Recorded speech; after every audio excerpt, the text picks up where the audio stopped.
Le film qui se voulait antiraciste, The American Society of Magical Negroes, est sorti et fait un gros flop au box-office. On voit ça ensemble.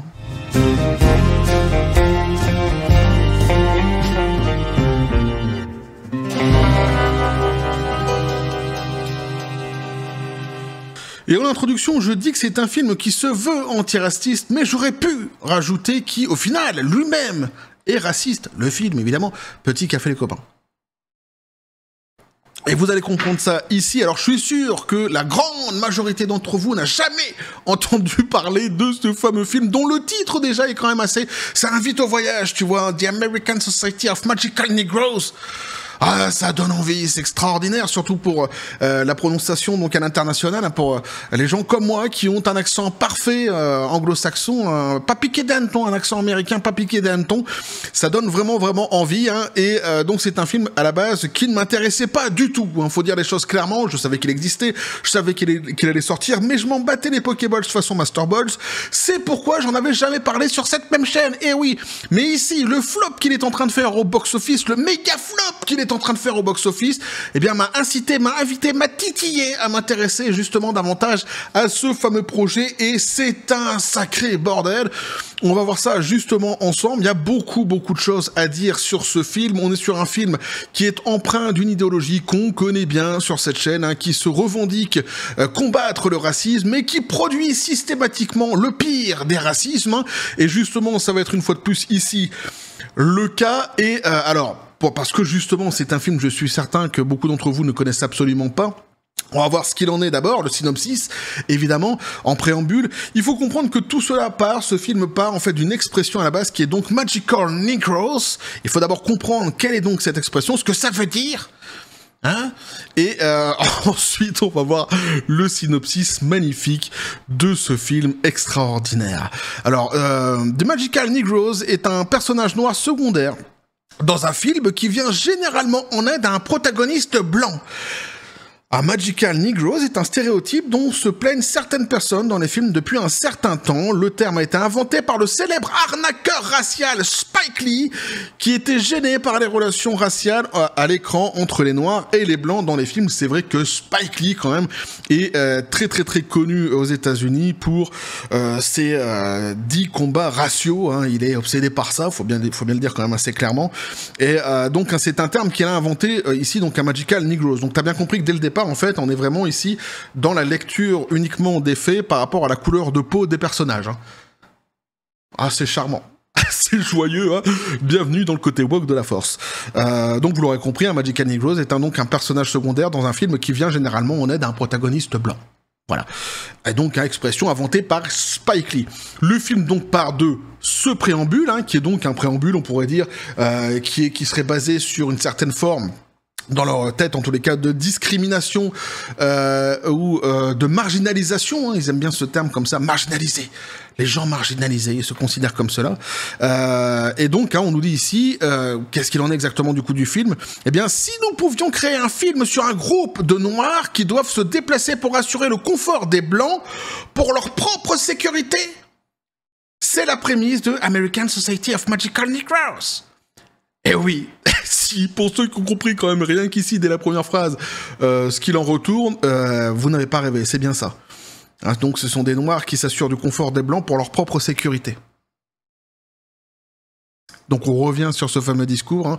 Tu mets un Blanc dans une pièce entourée de personnes qui seraient d'autres couleurs que la couleur blanche, tout simplement, et bien ça rend l'atmosphère insécure. Ah. Quelque chose de dangereux, comme ça, qui est provoqué uniquement par ta couleur. Ah, tu peux être gentil, hein, tu peux être le plus gentil du monde, hein, n'avoir jamais écrasé ne serait-ce qu'une fourmi sur le sol.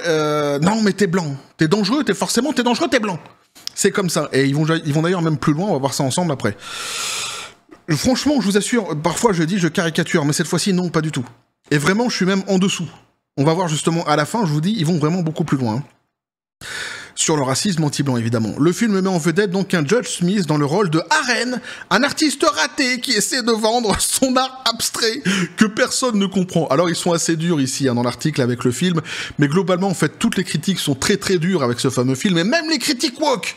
Hein, c'est pour dire à quel point c'est Bah, on va voir les chiffres de toute façon, c'est assez extraordinaire. Hein. Donc l'art abstrait, évidemment, quelque chose qui est visiblement... personne ne comprendrait son art abstrait. Alors c'est vrai que déjà l'art abstrait, en règle générale, c'est pas évident. L'art contemporain, plus globalement, hein, c'est pas évident, quoi. Tu prends une chaussure, tu la peins en rouge, tu mets un mégot dessus, tu l'écrases comme ça sur la godasse, tu fais une photo, bim 12 millions de dollars. C'est génial. Ah ouais, mais c'est de l'art contemporain. On sait pas ce que ça veut dire. Mais faut deviner, c'est ça qui est bien. C'est l'art qu'on devine. Avant, tu voyais un tableau, tu savais, tu voyais le tableau, tu voyais un type sur un cheval, tu vois, qui galopait comme ça, tu disais, bah tiens, c'est un type sur un cheval qui galope, t'avais pas besoin de deviner.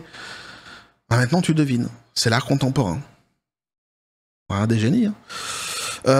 Donc Arène est si doué pour servir de paillasson pour quiconque s'approche dans un rayon de 1,50 m de lui, qu'il est recruté par un homme nommé Roger, joué par David Alan Grier, pour devenir membre de la société des Magical Negroes. Parce que garder les Blancs à l'aise est le seul moyen de les empêcher de jouer au Rubik's Cube. Non. Au bilboquet. Non. De tuer des Noirs. Eh oui, ça c'est fabuleux. Garder les Blancs à l'aise est le seul moyen de les empêcher de tuer des Noirs. Putain, sans déconner. Et ça existe, ça.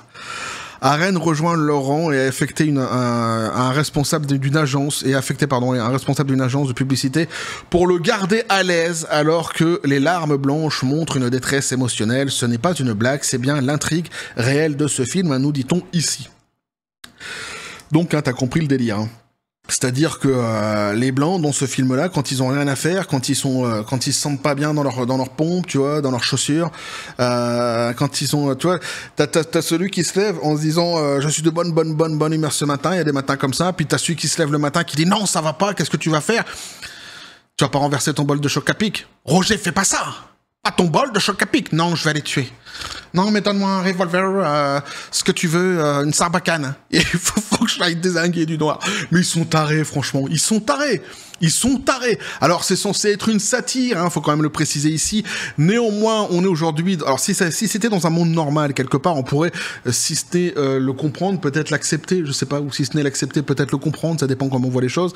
Néanmoins, ici, on n'est pas dans un monde normal, on est un monde qui est complètement endoctriné par l'idéologie woke, et notamment le 7e art, plus précisément d'ailleurs Hollywood, et donc on a bien compris le message qu'il y avait derrière tout cela, qui est pas du tout un message antiraciste, hein, qui est complètement un message réellement raciste. Et pour ceux qui auraient des doutes, et qui diraient non mais t'extrapoles Paul, je m'appelle pas Paul, eh bien on va voir que non, hein, je n'extrapole pas du tout et que je m'appelle toujours pas Paul.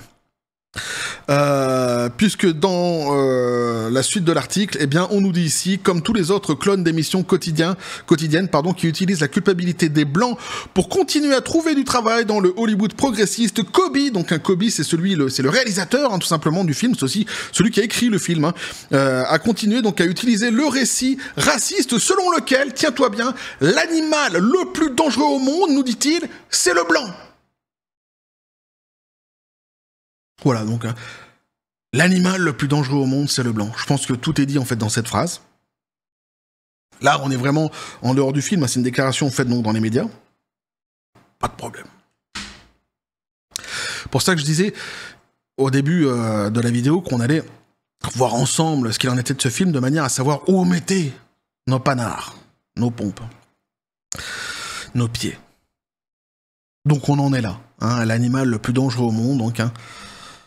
Bah, t'es un animal. Bah, mais il faut le savoir, maintenant tu le saches. Et alors t'es l'animal en plus le plus dangereux au monde. Donc t'as bien compris en fait le message du film. Hein, ils ont beau essayer après de nous raconter que c'est une satire, c'est machin, c'est... Oui, bien sûr, évidemment. Il n'y a pas de problème à y combattre contre le racisme. Mais oui, bien sûr. Bah, c'est une belle manière de combattre le racisme, ça. Ils s'y prennent très très bien, là. C'est ironique, évidemment, ce que je dis. Donc, derrière, qu'est-ce qu'on peut lire? Une fois qu'on a lu ça, une fois qu'on sait ça, une fois qu'on sait ce qu'est ce fameux film, on se rassure tout de même, parce que c'est rassurant ce qu'on va lire ici ensemble. The American Society of Magical Negroes est un désastre financier, parvient à peine à gagner 1 million de dollars lors du week-end d'ouverture. 1 million de dollars. Ah ouais, mais alors c'est risible, mais c'est tellement rassurant. C'est tellement rassurant en fait dans le fond.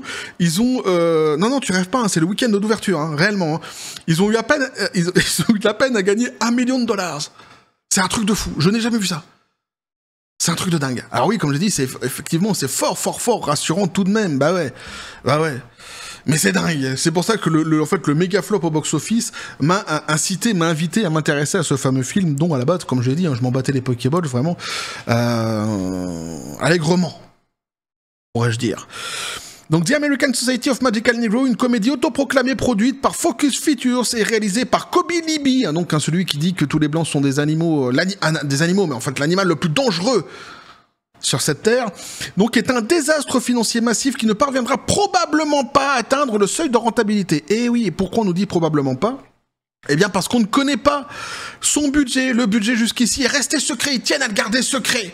Alors quelque part, tu vois, c'est dommage parce que ça nous aurait permis de pouvoir mesurer justement l'ampleur de ce désastre. Mais c'est peut-être pour ça qu'il a été gardé secret. Mais quoi qu'il en soit, de toute façon, ici, il faut qu'il soit gratuit le film, hein, pour que ça soit pas une catastrophe. Hein. Ah ouais, quand tu fais pour ton week-end d'ouverture $1 million, faut vraiment que ton film il soit gratuit à la base.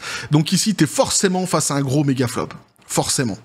Selon les informations recueillies par The Numbers, le film dirigé par Judge Smith a à peine réussi à dépasser la barre d'1 million pour un total de 1 304 270 $ le week-end d'ouverture, faisant ses débuts dans 1147 cinémas à travers les États-Unis. Même si le budget de production du film, donc comme j'ai dit, reste secret, ces chiffres restent catastrophiques, tu m'étonnes. Pour mieux illustrer, The American Society of Magical Negroes n'a rapporté que 524 695 $ vendredi, un maigre 469,70 $ samedi, pour un montant encore plus pathétique de 310 505 $ dimanche, soit une baisse de 34% par rapport au jour d'ouverture. Et ça, en règle générale, on l'a déjà vu ensemble sur cette même chaîne, hein, les films qui font ça, on l'avait vu notamment dernièrement avec The Marvels, qui avait quand même fait mieux que celui-ci. Ah ouais, c'est extraordinaire, mais si. Et en fait, hein, c'est tout simplement lorsqu'il y a un mauvais bouche à oreille, c'est ça ? Un mauvais bouche à oreille autour du film. En règle générale, un film, quand il sort, hein, de la première journée à la deuxième journée, ne fait que progresser dans ses chiffres. C'est très rare que ce soit l'inverse. Et quand c'est l'inverse, comme c'est le cas ici, c'est que les critiques sont très très très mauvaises. Hein. Et c'est le cas. Alors, le week-end a également vu la sortie du Roi Arthur de Lionsgate. Et là, je fais attention parce que j'ai failli dire Lionsgate. Et c'est pas pareil. Ouais, mais je reviens de quelques jours comme ça où je suis parti dans une autre ville pour le travail, tu vois. Donc, je suis un petit peu... Comment je pourrais dire ? Je suis un petit peu rincé. J'ai failli dire Lionsgate. Non, c'est Lionsgate. Un film basé sur les mémoires du coureur d'aventure suédois Michael Lindner et les circonstances qui l'ont amené à adopter un chien errant qui l'a accompagné sur plus de 400 miles lors d'une course dans la forêt amazonienne. Sympathique. Pour mettre les choses en perspective, le Roi Arthur, avec Mark Wahlberg dans le rôle principal, a rapporté un total de 7 633 898 $ de 105 fait du pancakes. Pour son week-end d'ouverture, évidemment, hein, rien à voir avec les 1 million de l'autre, qui est à peine 1 million de Society nanani nanana, faisant donc ses débuts dans 3003 salles, alors plus de salles évidemment, hein, décrochant la 3e position au box-office, derrière d'une deuxième partie de Warner Bros. Et la deuxième place de... à la deuxième place, donc, hein, et Kung Fu Panda 4 d'Universal Pictures, tout en haut du classement. Kung Fu Panda 4, les copains. Ah, Kung Fu Panda 4. Il faut que j'aille le voir. Ah, c'est un sacrilège. Je n'ai pas encore été le voir. Mais j'adore les Kung Fu Panda. J'adore les Kung Fu Panda, vraiment. Et ouais, c'est un de mes films d'animation préférés. Je sais même pas si c'est pas celui que je préfère de tous les films d'animation, les Kung Fu Panda en règle générale. Et dernièrement, sur les réseaux sociaux, il y a une chanson qui a été reprise par Jack Black, une chanson non pas d'Alicia Keys, mais de Britney Spears. Il le fait avec beaucoup de talent, une fois de plus. Pour ceux qui l'ont pas vu, je vous invite à aller la voir. C'est d'abord, il chante bien, et en plus, c'est très drôle, évidemment, puisque c'est Jack Black que j'apprécie beaucoup, un acteur que j'apprécie beaucoup. Bref, Kung Fu Panda 4, hein, que je vais bientôt aller voir, dès que j'ai un moment, dès que j'ai du temps pour moi. The American Society of Magical Negroes a dû se contenter de la 9e place au box-office, et le bouche à oreille ne rend pas non plus service au film. Sur le site agrégateur d'avis Rotten Tomatoes, The American Society of Magical Negroes a un score critique de 30% et un score d'audience de 59%. De même, le film a reçu des critiques mixtes ou moyennes sur Metacritic. Alors, ça n'a pas bougé hein, sur Rotten Tomatoes pour ce fameux film. On peut le voir ici, donc. Hein. vous avez effectivement donc 30% d'avis positifs pour eh bien la presse mainstream, oui, et 59% d'avis positifs donc pour le grand public. Alors il faut quand même faire toujours attention évidemment au Rotten Tomatoes, on l'avait vu par le passé, hein, pour ceux qui ne savent pas, j'ai fait des vidéos là-dessus, il y avait eu des notes comme ça qui avaient été attribuées à certains films où on s'était rendu compte qu'il y avait eu des magouilles derrière, que c'était assez contestable en règle générale, enfin pas en règle générale mais parfois, et donc forcément ça a mis à défaut l'intégrité de ce fameux site de notation qui est Rotten Tomatoes. Néanmoins, ça permet quand même globalement de voir où les critiques en sont, et surtout il y a encore beaucoup de gens qui vont sur le site hein, pour voir s'ils vont pour savoir s'ils vont aller regarder un film ou non. Bah ouais, mais c'est comme ça. Et donc les notes sont quand même assez catastrophiques. On a pu le constater ensemble. Fait intéressant, le réalisateur du film avait précédemment déclaré qu'il ne s'inquiétait pas du fait que le public ne comprenne pas le message qu'il essaie de faire passer dans The American Society of Magical Negroes. J'en ai marre de ce titre. Lorsqu'on lui a spécifiquement demandé s'il craignait que des personnes peu familières avec le terme Magical Negroes ne comprennent pas le message du film, lors d'une interview avec Black Entertainment Television, Libby a répondu, donc Kobe Libby, hein, pas particulièrement en fait, hein, ça n'inquiétait pas particulièrement parce qu'il nous dit, vous savez, ce personnage noir est juste là pour être nébuleusement noir en arrière-plan, ce n'est pas vraiment un personnage où nous pouvons tous l'imaginer, a-t-il noté. Au-delà du film, nous savons tous ce que c'est que de se sentir poussé sur le côté et que quelqu'un d'autre soit poussé aux arrière-plans. Donc c'est toujours en fait la même rhétorique, toujours j'allais dire la même pleurnicherie, mais c'est exactement ça, je suis désolé, mais c'est systématique quoi, c'est un truc de dingue quoi, ça n'arrête jamais en fait quoi. Et même si aujourd'hui justement les représentations ont été complètement bouleversées, parfois de manière tout à fait ridicule, souvent d'ailleurs de manière ridicule par l'idéologie woke, ils continuent leur rhétorique, c'est sans fin en fait. C'est un truc de dingue. Faisant fi évidemment de toutes les autres personnes réellement marginalisées sur cette terre qu'on ne voit jamais à l'écran ou très très peu. Et d'ailleurs on s'en fout quelque part. Comme je l'ai dit, on ne considère pas un acteur ou une actrice uniquement sur sa couleur de peau. En règle générale, c'est parce qu'elle colle à un scénario qui a été donné, parce que le type qui a écrit une histoire veut un personnage, je sais pas, par exemple de 2m15, il lui faut un personnage de 2m15, etc., etc. Et après évidemment intervient le talent, surtout, d'ailleurs devrais-je dire même en premier, le talent de l'acteur ou de l'actrice qui va être choisi, mais surtout pas sur des bases comme ça, raciales, d'orientation sexuelle. On est vraiment dans la discrimination dite soi-disant positive, qui n'est en fait qu'une discrimination tout à fait dégueulasse, hein, comme toute discrimination à la base. Bref, il expliquera plus tard, donc très vaguement, ce film consiste à apprendre à être vu comme vous devriez être vu. Ou méritiez être vu. C'est quelque chose avec lequel beaucoup de noirs peuvent s'identifier. Donc déjà, le film, il n'est pas vraiment fait pour toi, quoi. Non, c'est pas fait pour toi, c'est un truc pour que les noirs peuvent s'identifier. Donc, hein, mais je pense qu'il y a beaucoup de gens qui se sentent peut-être aussi... Oh, peut-être. Ah, il y a peut-être... Non, si, doit y avoir... Non, mais peut-être qu'il y a d'autres victimes sur cette terre, j'en sais rien.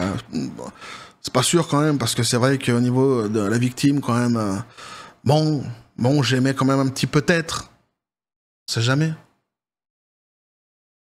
Quelquefois vous en trouvez un, ou la moitié d'un, qui soit autant victime. Non mais c'est hallucinant quoi. C'est toujours le même discours. J'espère donc que c'est un espace nourrissant et joyeux où chacun pourra se sentir un peu plus apprécié que dans certains de ces films que je critique, a conclu Libby. Donc, surtout qu'en plus les films qui critiquent lui, donc ce ne sont que des films comme on l'a vu précédemment avec cette fameuse phrase cette fameuse explication plutôt de Spike Lee. Donc ce sont des films où le protagoniste blanc est aidé par un protagoniste noir, etc., etc. Donc ce sont des films pour lesquels il se plaint. Hein. Preuve supplémentaire que ni le producteur, ni le réalisateur, ni les acteurs ne comprennent quelle a été la démographie du film qu'il tournait. Judge Smith a tenté d'expliquer pourquoi des films comme The American Society of Magical Negroes sont pertinents pour les individus marginalisés. Voilà, bon, on revient dessus, le fameux terme, les individus marginalisés. Ah, sans déconner. Dans une interview avec The Hollywood Reporter, lorsque Greer Smith et Libby ont parlé de leur propre expérience du racisme, Smith a déclaré: c'est tellement drôle parce que en tant que public noir, comme toute personne marginalisée peut en témoigner, nous avons dû se retrouver dans des histoires blanches. Alors ça, c'est génial, en fait. J'ai eu un petit bug comme ça, parce que, en fait, ici, ce qu'il raconte, c'est un récit qu'on a déjà entendu par le passé, et qu'il tienne vraiment. C'est un récit qui est complètement débile, hein, qui est vraiment ridicule. À chaque fois, quand ils en parlent, quand ils mentionnent justement ce fameux récit, systématiquement, quand on en parle ensemble dans les commentaires sous les vidéos, c'est tellement débile, en fait, que c'en est risible quelque part, mais ils continuent avec ça. quand je dis il, hein, je parle du côté woke de la force. Hein. C'est toujours le même récit, mais c'est l'évangile selon saint woke. Tu peux pas, en fait, tu peux pas transgresser l'évangile. Saint woke a parlé.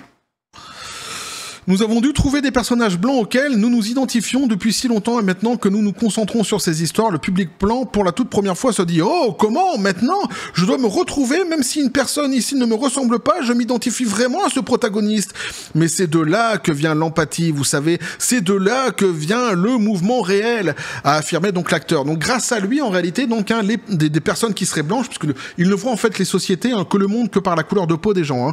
Il faut bien comprendre ça. Hein. Déjà, si t'es pas dans le délire racial, hein, si toi-même en fait t'es pas obsédé, putain, franchement j'ai du mal, aujourd'hui j'en ai du mal, obsédé donc hein, par les couleurs de peau, etc.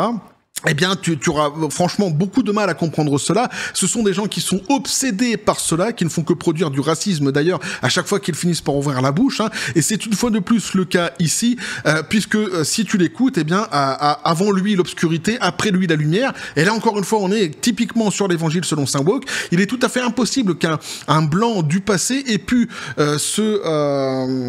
s'identifier à un personnage d'une autre couleur que blanc dans un film. C'est-à-dire que, ou ailleurs d'ailleurs. C'est-à-dire que, je l'ai déjà dit dans une autre vidéo, mais moi, je suis des années 80. Donc bon, voilà, je ne fais pas partie de cette génération qu'on pourrait dire la génération woke actuelle.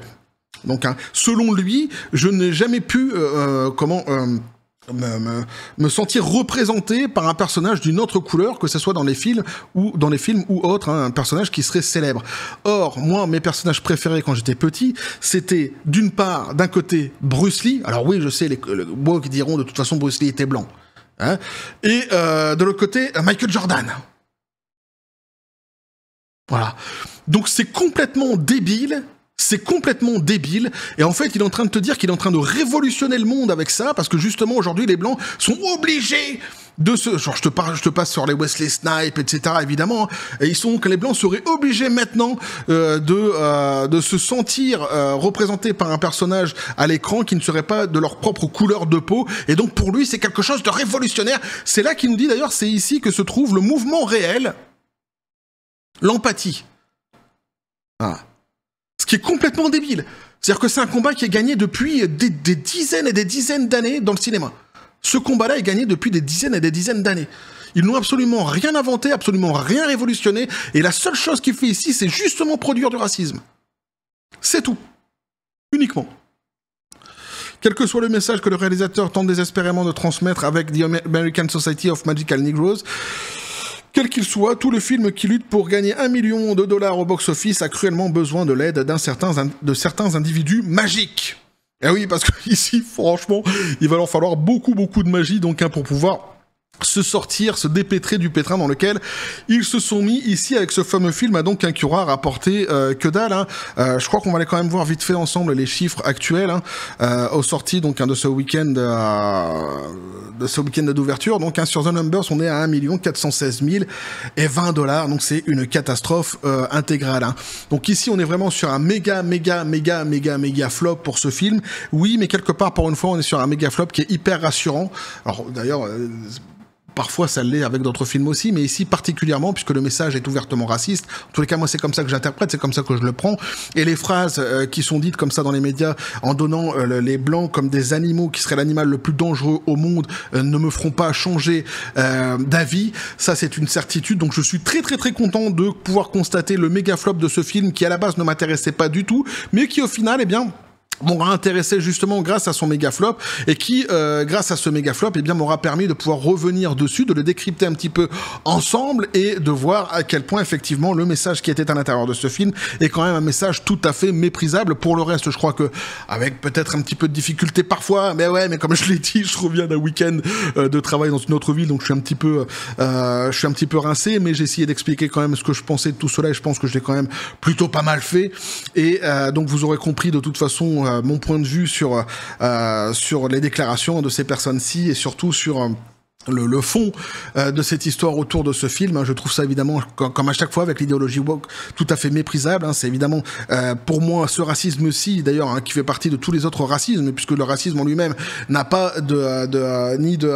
n'appartient pas en fait à une catégorie de personnes ni à un pays ou quoi que ce soit. Le racisme, il faut le combattre partout où il est, là où il se trouve, et une fois de plus ici on est sur, à mon sens, un message tout à fait raciste, et donc je le dis une fois de plus, hein, sur cette même chaîne. En tous les cas, c'est la lecture que j'en fais.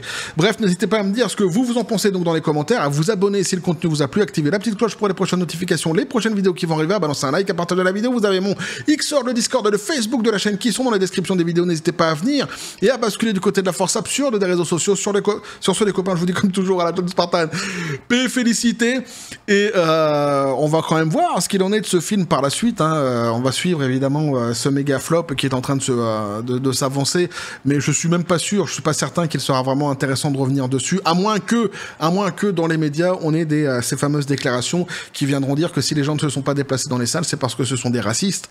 Et oui, hein, le fameux discours victimaire systématique qui vient après un flopbuster chez le côté woke de la force. Donc on verra exactement ce qu'il en sera. Bref, et que la force soit avec vous.